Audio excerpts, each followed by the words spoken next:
ሰላም ጤና ይስጥልኝ የተከበራችሁ የዩቲዩብ ቻናል ተከታታዮች እንደምን አላችሁ? የሰዓቱን አጫጭር መረጃዎች ይዘንላችሁ ቀርበናል። እስከ መረጃው ፍጻሜ ድረስ አብራችሁን ቆዩም። የዩቲዩብ ቻናላችንን ሰብስክራይብ በማድረግ ቤተሰብ እንድትሆኑ በአክብሮት እንጋብዛለን። ቀጥታ ወደ መረጃው አለፍን። በአሜሪካ ሚኒሶታ ስደተኞች ላይ የሚወሰደውን እርምጃ ተቃዋሚዎች ላይ በተሰነዘረ ጥቃት የሶስት ሰዎች ሕይወት ማለፉን አስታወቀም። ይህንን ተከትሎ የሚኒሶታ ግዛት ገዢ ቲም ዋልዝ ፕሬዝዳንት ትራምፕ የፌዴራል ኃይሎችን ከግዛቱ እንዲወጡ ጥሪ አቅርቧል። በአሜሪካ በሺዎች የሚቆጠሩ ሰልፎች የስደተኞች አያያዝን በመቃወም አደባባይ መውጣታቸውን አስታውቋል። በሚኒሶታ የቅዱስ ጳውሎስ ቤተክርስቲያን አገልጋይ ቄስ ፋሮስ ቶልጋድ ፖሊስ በሚኒሶታ 100 የሚጠጉ ሰልፈኞችን በቁጥጥር ስር አውሏል ብሏል። በከተማዋ 700 የሚደርሱ የንግድ ሱቆችና ትምህርት ቤቶች በአመጹ ምክንያትም ተዘግተዋል ሲል ተናግሯል። የሃይማኖት አባቶች በአየር መንገድ ተገኝተው ስደተኞች እንዳይመለሱ ለመማጸን ነው የመጣ ነው በማለት ገልጸዋል። ሚኒሶታ አካባቢ የተፈጠረው ሕሊና የማይፈቅደው ነገር ነው ያሉት ቄሱ ቶልጋድ በዚህ ሁኔታም በመኖር ውስብስብ ችግር ተፈጥሮብናል ሲልም ገልጿል። ቄስ ቶልጋድ ፖሊስ ወደ መጣንበት እንዲመልስ ቢጠየቅም እኛ ከስደተኞች ጎን መቆማችንን ለማሳየት እዚህ ድምጻችንን እያሰማን ነው ሲሉ አብራርተዋል። ለውጥ ካላየን አንመለስም ብለዋልም ሲል ገልጿል። የኢሚግሬሽንና ከአስተም ኢንፎርሜንት አይሲኢ ፖሊስ የ2 እና የ5 ዓመት ህፃን በቁጥጥር ስር መዋላቸውን ስደተኞች ይበልጥ ስጋት ላይ መውደቁንም አስታውሷል። የአሜሪካ የፌዴራል ኃይሎች በቀናት ልዩነት ከቅዳሜ ጀምሮ በተቀሰቀሰ ተቃውሞ የሶስት ሰዎች ሕይወትም ማለፉን አስታውቋል።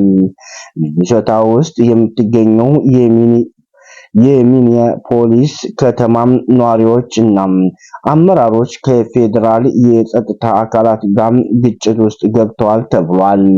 የሚኒሶታ ገዢ ቲም ዋልዝ ፕሬዝዳንት ዶናልድ ትራምፕ ሚኒሶታ ውስጥ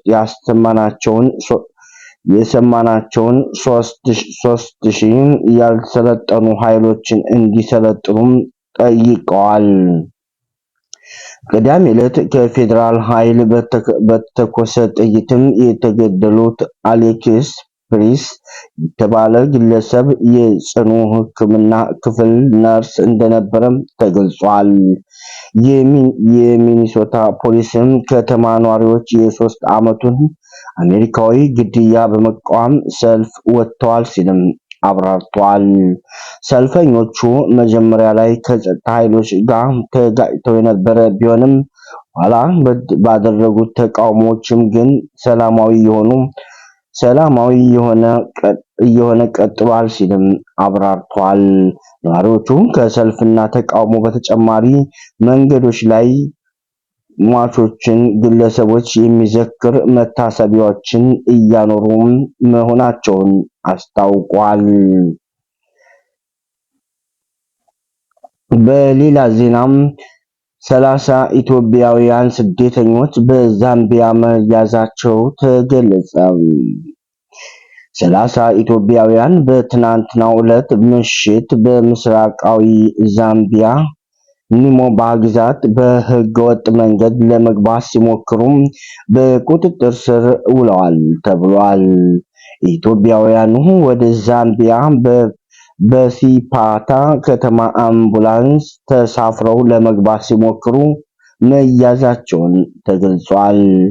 የምስራቃዊው ግዛት ፖሊስ ኮማንደር ሮበርት ሙምቤን አምቡላንስ የመኪና ቁጥር BAT 337 በሲፓታ ከተማም የአልታፋ የግል ሆስፒታል ንብረት መሆኑንም አስታውቋል። ኮማንደሩ ሁለት አሽከርካሪዎች ህገወጥ ስደተኞችን አስመልክቶ ለፖሊስ በሰጡት ቃል አካተው ከካቴቴ ግዛት ከሚገኘው ኬኒዲ ፊሪ ተብሎ ከሚጠራው ቦታም ታማሚ እንዳለ አምቡላንስ እንደሚያስፈልግ መመሪያ እንዲደርሳቸው ነገር ግን አምቡላንስ ይዘው በመጡ ሰዓት 30 ህገወጥ ኢትዮጵያውያንን ስደተኞች እንዲጓዙ ማድረጋቸውም ተገልጧል።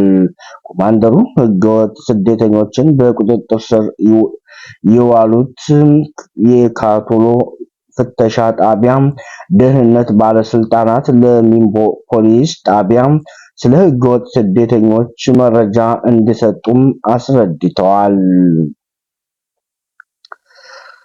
በሌላ ዜናም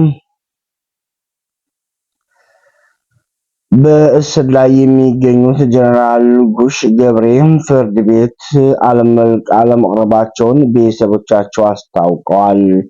የቀድሞው የአርሚ 15 አዛዥ ብርጋዴር ጀነራል ጉሽ ገብሬ በቁጥጥር ስር በዋሉ በአራተኛው ቀን ከቤተሰቦቻቸው ጋር ለአጭር ጊዜ ብቻ እንዲገናኙ የቤተሰብ አባል ገልጿል።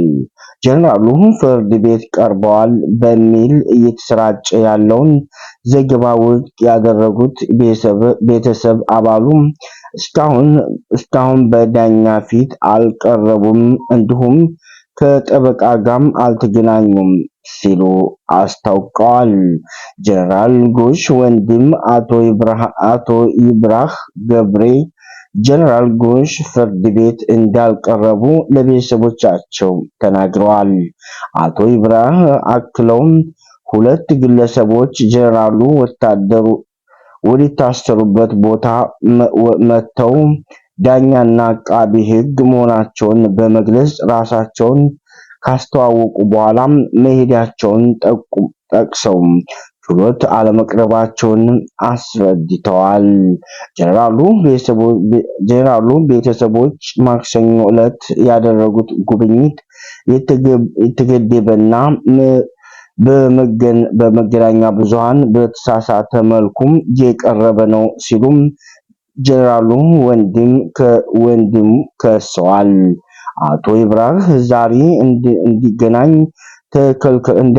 ተከልክለናል። ትናንትም የተደረገው ጉብኝትም ለአብዛኛው ብዙሃን ብዙም ተፈቀደ ነበርም ሲል አስታውቋል። ክቡራኖቻችን ለሰዓቱ ያዝንላችሁ መረጃ እስካሁን ይመስል ነበር። በሌላ መረጃ እስከምንገናኝ መልካም ቆይታ